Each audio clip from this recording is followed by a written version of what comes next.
Hello, నేను మీ శేషరావు. ఢిల్లీలో నీతి ఆయోగ్ సమావేశం జరుగుతుంది. దానికి ఆయా రాష్ట్రాల ముఖ్యమంత్రులు హాజరయ్యారు. కానీ తెలంగాణ నుంచి రాష్ట్ర ముఖ్యమంత్రి రేవంత్ రెడ్డి మాత్రం గైరు హాజరయ్యారు.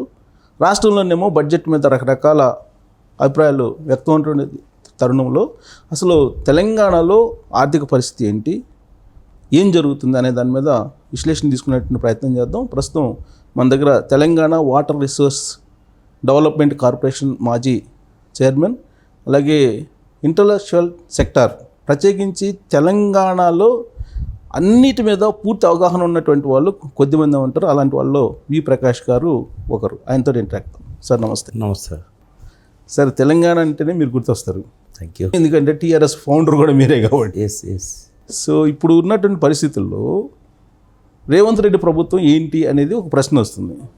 సో నీతి ఆయోగ్ లాంటి ఇంపార్టెంట్ సమావేశానికి గైర్హాజరు కావడం అనేది మీరు ఎలా తీసుకుంటారు? ఫస్ట్ ఏంటంటే ఒక 10 సంవత్సరాలలో ప్రభుత్వంలో ఉన్న పెద్దలు చెప్తున్నట్టుగా దివాలా తీయించడమో లేకుంటే అప్పులలో నెట్టి తెలంగాణ ఆర్థిక విధ్వంసాన్ని సృష్టించడమో జరగలేదు ఇక్కడ.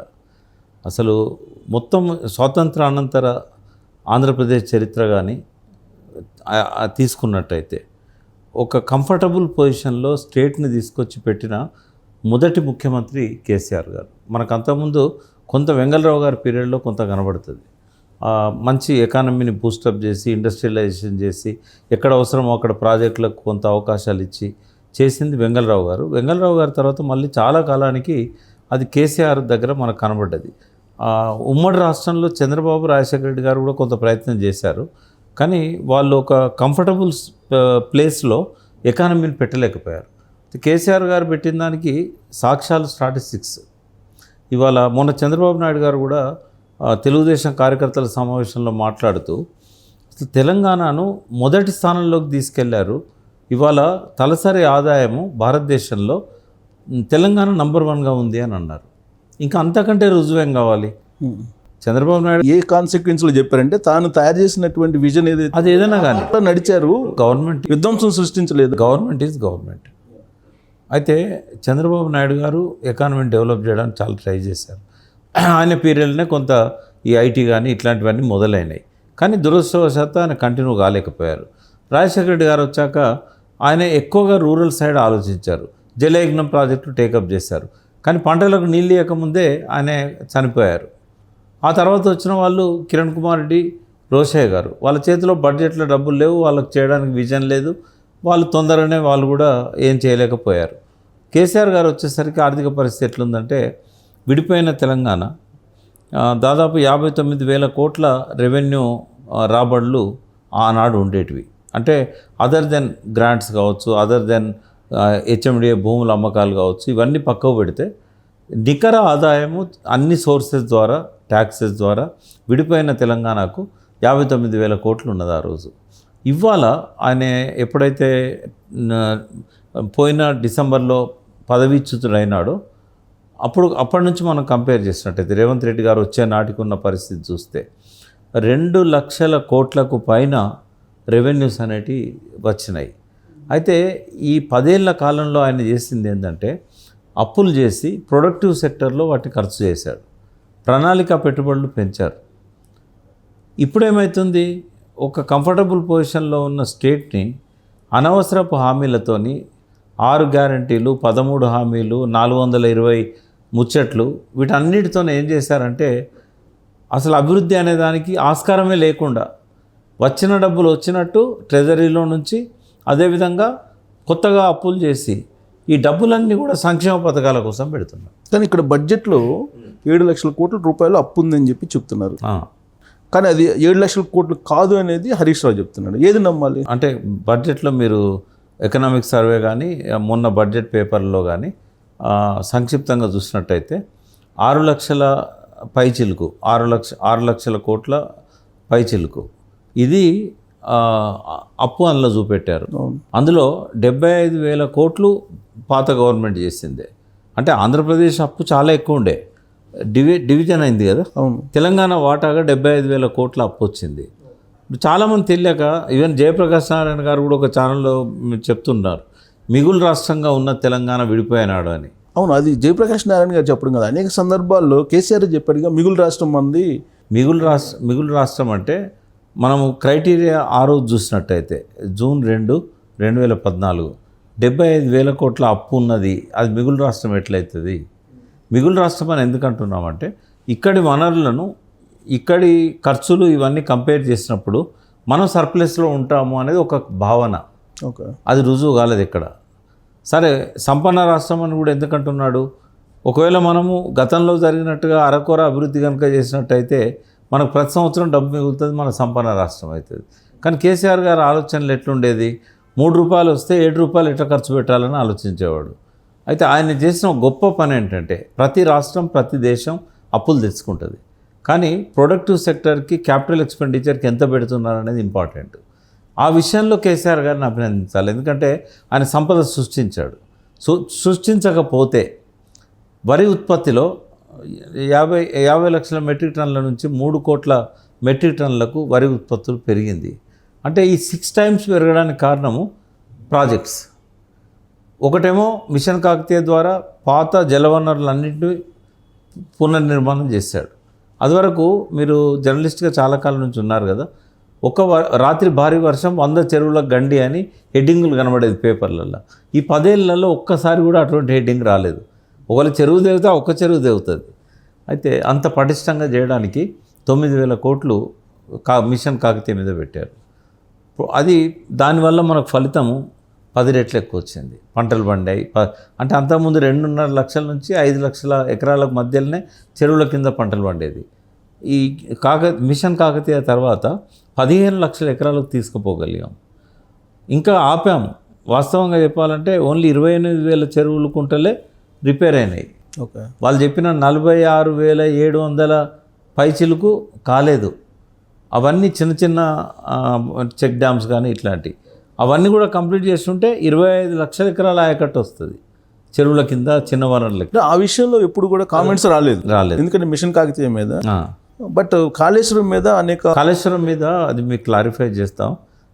వాస్తవంగా చెప్పాలంటే కాళేశ్వరంలో నాకు తెలిసినంత వరకు, అంటే ఒక్కటి సుబ్బారావు గారు, ప్రపంచంలో కానీ భారతదేశంలో కానీ రాజకీయ పార్టీలకు లబ్ధి జరగకుండా ఏ ప్రాజెక్ట్ కంప్లీట్ కాదు.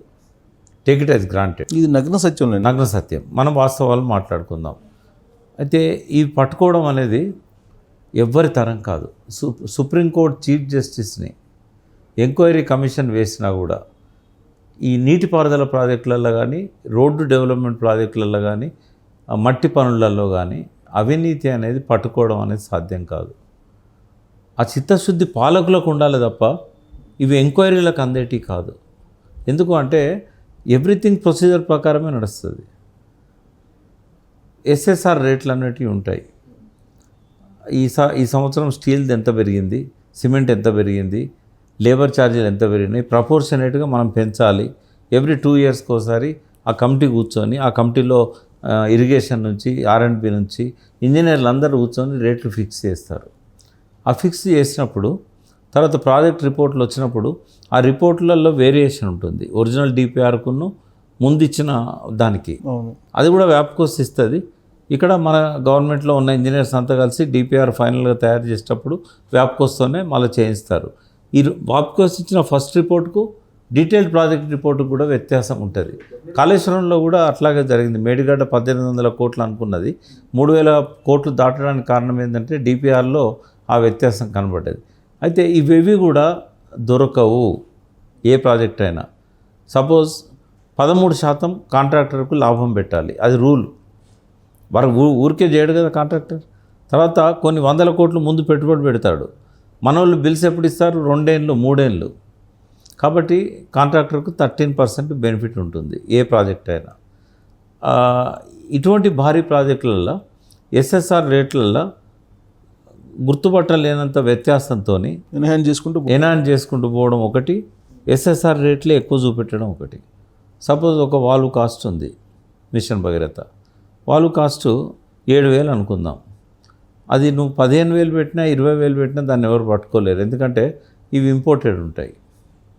ఇంపోర్టెడ్ ఒక్కో కంట్రీలో ఒక్కొక్క రేట్ ఉంటుంది. ఎలక్ట్రానిక్ గూడ్స్లో టెక్నికల్గా అసలు చెప్పలేము. చైనా నుంచి మనం చాలా దేశాల నుంచి చెక్కస్లోవేకియా చెక్ రిపబ్లిక్ నుంచి చాలా దేశాల నుంచి మనం తెప్పించుకున్నాం. అవి రేట్లు ఎక్కువ ఉంటాయి. బిహెచ్ఎల్ వాడు ఏమన్నాడు, మీరు ఈసారి పంపులు అక్కడ నుంచి తేకండి, నేనే తయారు చేసి ఇస్తా అన్నాడు. వాడి రేటు తక్కువ ఉంటుంది. అప్పుడేమంటారు, ఇంపోర్ట్ చేయాలి కదా, అక్కడ వాడి కరెన్సీ విలువ ప్రకారం అక్కడ మేము పే చేయాల్సి వచ్చింది. ఆడ మ్యాన్ పవర్ కాస్ట్ ఉంది, ఆడ మెటీరియల్ కాస్ట్ ఎక్కువ ఉంది. బిహెచ్ఎల్ వాడి రేటు వాడెందుకు ఇస్తాడు, ఆ రోజుల్లో వాడు ఇవ్వలేదు కాబట్టి వీనికి ఇచ్చాము, ఇట్లాంటివన్నీ చెప్తుంటారు. దొరకదు సుబ్బారావు గారు కరప్షన్. వీళ్ళు ఎంత మొత్తుకున్నా కూడా. అయితే కాళేశ్వరంలో ఏం జరిగిందంటే, వాస్తవంగా చెప్పాలంటే గతంలో పాలకులు ఎంతైతే కరప్షన్ చేసేవాళ్ళో కంపేర్ చేస్తే అదేమైనా నిజంగా కాళేశ్వరంలో కరప్షన్ జరిగినట్టయితే అది చాలా తక్కువ జరిగిందని నేను చెప్పగలుగుతా. ఎందుకు అన్నాడు, దాని కరప్షన్ కన్నా కూడా అది అసలు మళ్ళీ వైబిలిటీ అవుతుందా లేదా అనే దాని మీద పెద్ద క్వశ్చన్. అసలు దాని మీద ఫోకస్ చేయాలి మనం. ఎందుకంటే అసాధ్యం అనుకున్న కరప్షన్ను పదే మాట్లాడుకోవడం వల్ల ఉపయోగం కూడా లేదు. కాళేశ్వరం మీద ఒక 2-3 నిమిషాలు. కాళేశ్వరము 100% పనికి వస్తుంది, టేక్ ఇట్ యాజ్ గ్రాంటెడ్. దానికి 2 సాక్ష్యాలు చెప్తాను నేను. మేడిగడ్డ అనేది కదా కాళేశ్వరం అంటే ఇప్పుడు ప్రమాదం జరిగింది. మేడిగడ్డ మొత్తం అవును దాని చుట్టూ తిరుగుతుంది. 2022 జూలై 15 నాడు 28,75,000 క్యూసెక్కుల వాటరు మేడిగడ్డ బ్యారేజ్ మీదకి వెళ్ళిపోయింది. బ్యారేజ్ పైనుంచి పోయింది. అంటే 250 టీఎంసీలు సుమారు 24 గంటలు మేడిగడ్డ పైనుంచి పోయినాయి. పోతే ఆ రోజు జరగాలి డ్యామేజ్. ఆ తర్వాత కూడా అక్టోబర్ 21, 2023 దాకా ఆ 14-15 నెలలు మేడిగడ్డ తట్టుకొని నిలబడ్డది కదా. ఉధృతంగా వరదలు వచ్చినా కూడా తట్టుకొని నిలబడ్డది.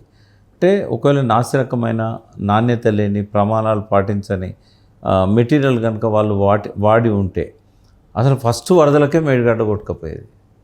2019 లోపలనే వర్షాకాలంలోనే స్టార్ట్ అయింది అది. అయితే దానివల్ల నాణ్యత లోపం వల్ల ఈ ప్రమాదం జరగలేదు, నెంబర్ 1. రెండవది అక్కడ కరప్షన్ వల్ల జరగలేదు. కరప్షన్ ఉంటే నాణ్యత లోపం ఉంటుంది. ఎలాంటి వాడు అట్లా సరెండర్ అయ్యేవాడు కాదు. మేము మళ్ళీ చెప్తున్నాను, నేను ప్రపంచంలో ఇంజనీర్లు సాటిస్ఫైగా ఉంది ఒక్క ఎల్ఎన్టీ వానితోనే. ఎందుకంటే వాడు ఏ ఇంజనీర్కు రూపాయి ఇవ్వడు. మీరు ఇన్స్పెక్షన్ పోతే చాయ్ బిస్కెట్లు పెడతాడు తప్ప కవర్లు ఇవ్వడు వాడు. That is the only company.